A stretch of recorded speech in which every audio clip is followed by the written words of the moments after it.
Hi guys, welcome back to my channel. Today I'm going to be talking about how I rate my books. So I've been on Booktube for over a year now, and actually I realised the other day I've never made this video or talked about how I rate my books, so I thought it was time to do that. Obviously, here comes the usual disclaimer. Book rating is incredibly personal, everyone does it differently, everyone has different views on it. I take kind of quite a relaxed view on it in some ways. I am not someone who puts a lot of thought into their ratings on a book.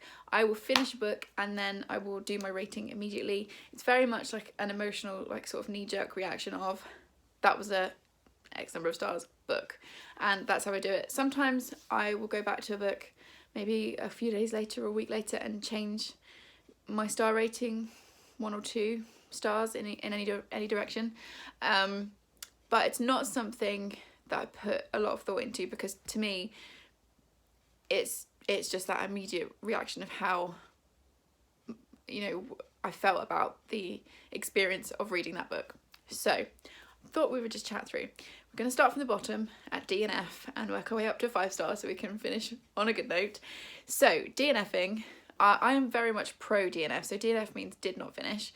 I'm very much pro that. I know some people don't do it at all, other people struggle with it. I don't. I'm pretty ruthless. If I'm not enjoying a book, I'm going to put it down, because life is too short for bad books, and yeah, I just don't see the point. If you're not enjoying something, just put it down.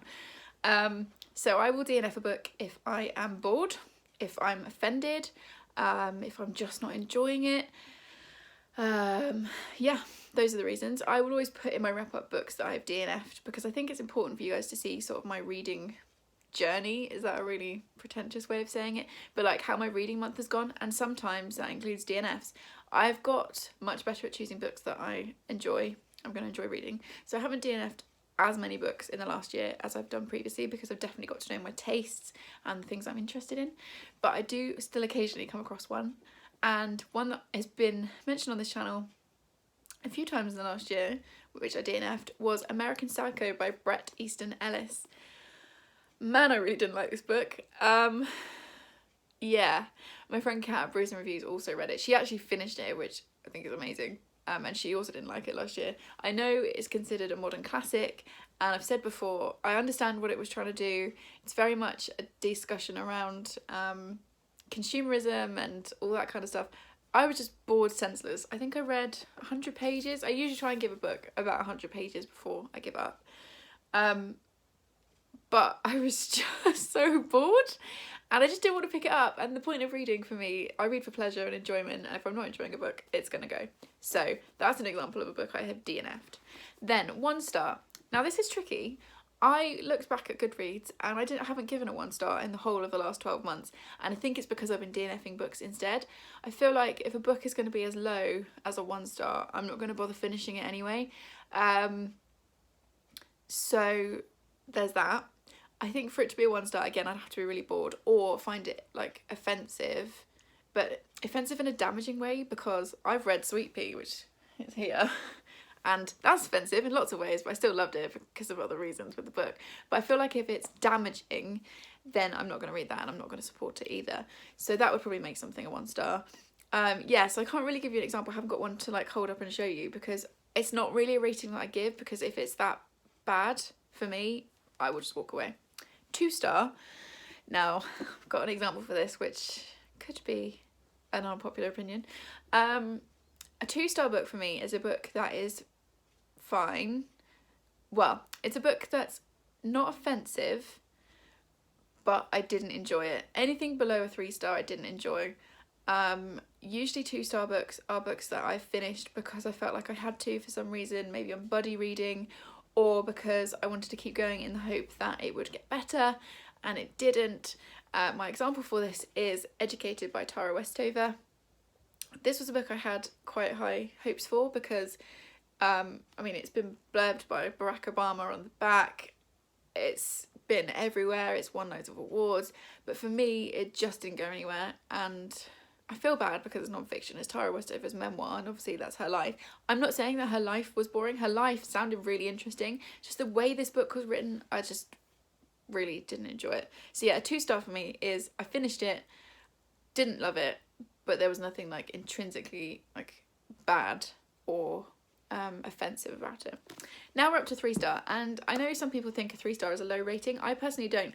A 3-star for me is that line where I finished it and I enjoyed it, it just didn't rock my world. I read a lot of 3-star thrillers because I read a lot of thrillers, so I quite often will see the twist coming before that happens, which sometimes doesn't bother me. I mean, I think I gave 5 stars to You Let Me In January, where I saw the twist coming, or like the main twist, but there was other stuff going on, so I still really enjoyed it enough to give it a 5. A 3 out of 5 star for me is I finished it, it was fine. I would probably read something else by the author, but it didn't rock my world.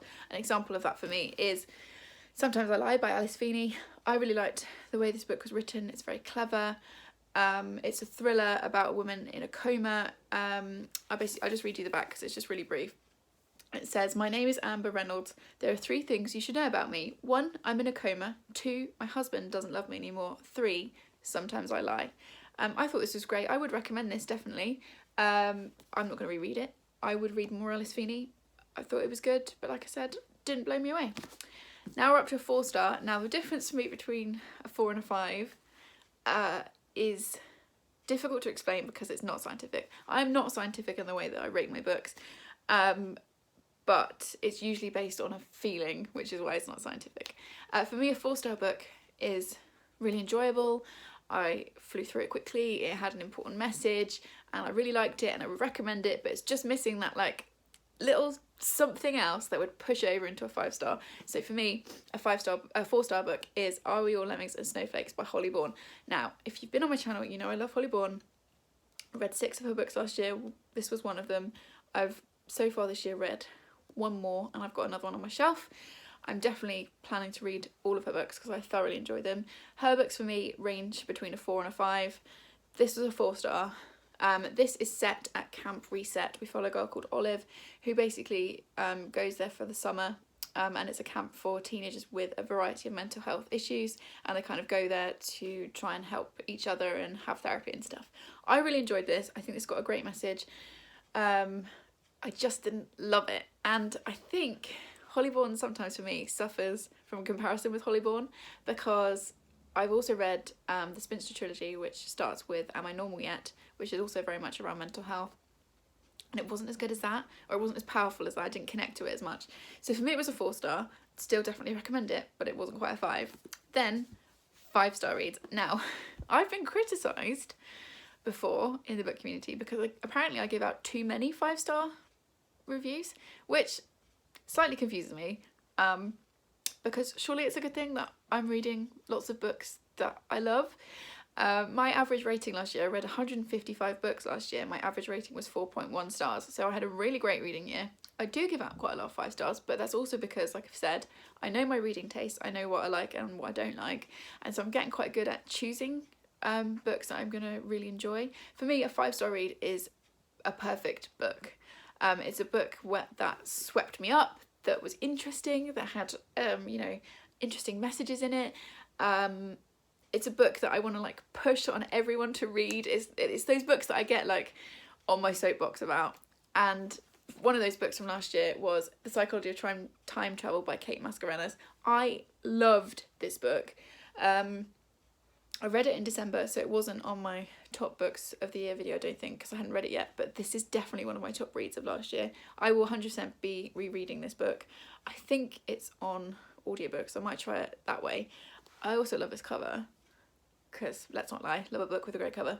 But for me, this is just one of those books I want everyone to read. So that for me is what makes a 5-star read. If I get a bit like, you know, upset, like read it, then I know it's a 5-star.